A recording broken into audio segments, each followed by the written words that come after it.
अच्छा, एक जो तासुर है कि अगर किसी की मदद करनी है तो देखें इनको इन काइंड मदद करते हैं, सिर्फ राशन दे दें। जो ज़रूरियात, जैसे आपने इशारा किया, आप राशन से किराया अदा नहीं कर सकते, आप राशन से टैक्सी वाले या रिक्शे वाले को पैसे नहीं दे सकते।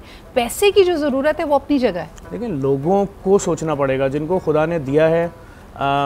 मैं अली शेखानी साहब हमारे ब्रांड एम्बेसडर भी अमेरिका के, वो बच्चा जो जिसको 3 साल का बच्चा 4 साल का मदरसे से आ रहा था, उसी के फ्लैट के अंदर उठाया गया।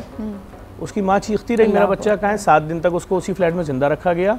उसके साथ कई लोग उसके बच्चे के साथ रेप करते रहे। इन दी एंड जब वहाँ गवर्नर और दीगर लोग पहुँचते हैं, उस बच्चे को उसी घर के गेट के ऊपर जो टैंक है वहीं ला के अंदर डाल देते हैं कि जिस टैंक के ऊपर से फैमिली घर में आ जा रही है वहाँ डाल देते हैं। अब वो माँ जब वो लाश निकालती है और बदबू आती है, बाहर निकाली जाती है, तो उस वक्त तक 11-12 दिन गुजर चुके होते हैं। अल्लाह हो अकबर। अब वो माँ कह रही है चलो मुझे इंसाफ दे दो। अब जब इंसाफ देने की बात आती है तो अब तक कोई इंसाफ नहीं है। 2 महीने 3 महीने गुजर चुके हैं। कल अली शेखानी साहब ने उसकी माँ को बुला के पब्लिक के सामने कि ये दर्द तुम्हारा नहीं है, ये हम सब का बच्चा था। उसको 10 लाख रुपए दिए कि तुम कम से कम वकील करो, अपने बच्चे के लिए इंसाफ लो। मैंने वहाँ खड़े होकर पब्लिकली ऐलान किया कि उस फ्लैट में जो प्रोजेक्ट है उसमें 200 फ्लैट हैं कि जितनी फैमिलीज़ जिनके बच्चे छोटे हैं पहली फुर्सत में अपने बच्चे लेके यहाँ से भाग जाओ, नहीं तो वो जो मरीज़ वहाँ बैठा हुआ है वो दूसरा विक्टिम तुम्हारा बेटा या बेटी होगी। और मैं बड़े दावे से कह रहा हूँ भाग जाओ। लेकिन एक तो ये बहुत ज़्यादा तकलीफ़देह मौजू है यकीनन। अली, आप क्या समझते हैं कि 200 लोग 200 फ्लैट्स, एकदम वही वाली बात, ये सारी माशी हकीकतें उनके लिए भी तो है ना, एकदम नकल मकानी करना उनके लिए पॉसिबल नहीं है। What will happen to them? बिल्कुल पॉसिबल है, क्योंकि मेरे नज़दीक औलाद से बढ़कर कोई भी चीज़ नहीं है। जैसे हमारे माँ बाप हैं, हमारी औलाद है, तो जो भी ये बीमारी है, हम श्योर डॉक्टर साहब बैठे हैं यहाँ पर, समझते हैं इस बात को कि ये बीमारी है। ये जो 5 साल के बच्चे को कोई नॉर्मल ह्यूमन तकलीफ़ देकर कुछ गलत करके उसका गला दबा के नहीं मारेगा। ये बीमारी सो जो भी वहाँ पर है और बकौल लोगों के जो भी है उसी मोहल्ले में हुआ है, तो वो जो बीमार है, वो जो कातिल है उसी मोहल्ले का है।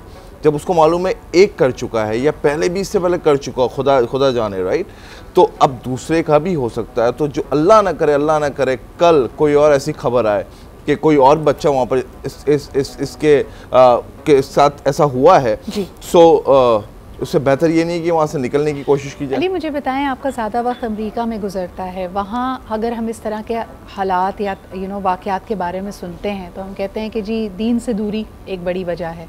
वहाँ पे एक नॉन मुस्लिम माशरा है, बहुत ज़्यादा आज़ाद ख्याली है, प्रॉबली बहुत सारे और फैक्टर्स को हम गिनवाते हैं। जब आप वहाँ से यहाँ आते हैं और पाकिस्तान में इस किस्म की माशरती बुराइयाँ देखते हैं, इसकी वजह क्या है आपके ख्याल में? What are the reasons for this social evil? बुराई तो पूरी दुनिया में है, मेजॉरिटी और माइनॉरिटी का फ़र्क है। अगर हम वहाँ की बात करें, वहाँ पर भी ऐसे होते हैं और हज़ारों के हिसाब से होता है, और लेकिन एक फ़र्क है, फॉलो अप होता है कि अगर ऐसा कुछ हुआ है तो उसकी प्रॉपर इन्वेस्टिगेशन होती है, क्योंकि वहाँ अमीर हो या गरीब हो सबके लिए एक ही कानून है। पर यहाँ अनफॉर्चुनेटली अफसोस के साथ मुझे बहुत जगह ऐसा नज़र आया कि कानून जो है सिर्फ एक मखसूस चीज़ के लिए है और मखसूस लोगों के लिए नहीं है। अल्लाह ना करे अगर ये किसी बहुत अमीर का बच्चा होता तो चीज़ें अलग होती।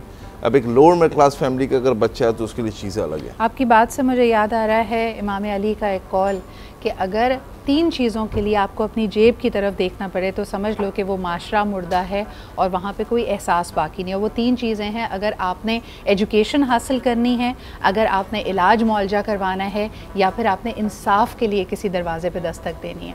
अनफॉर्चुनेटली अगर हम पाकिस्तान की बात करते हैं, इन तीनों चीज़ों के हुसूल के लिए आपकी जेब में पैसे होने चाहिए, आपके पास असर और रसूख होना चाहिए, लेकिन मोमिन का सबसे बड़ा हथियार उसकी दुआ है। इस पर मज़ीद भी बात करते हैं एक छोटे से ब्रेक के बाद।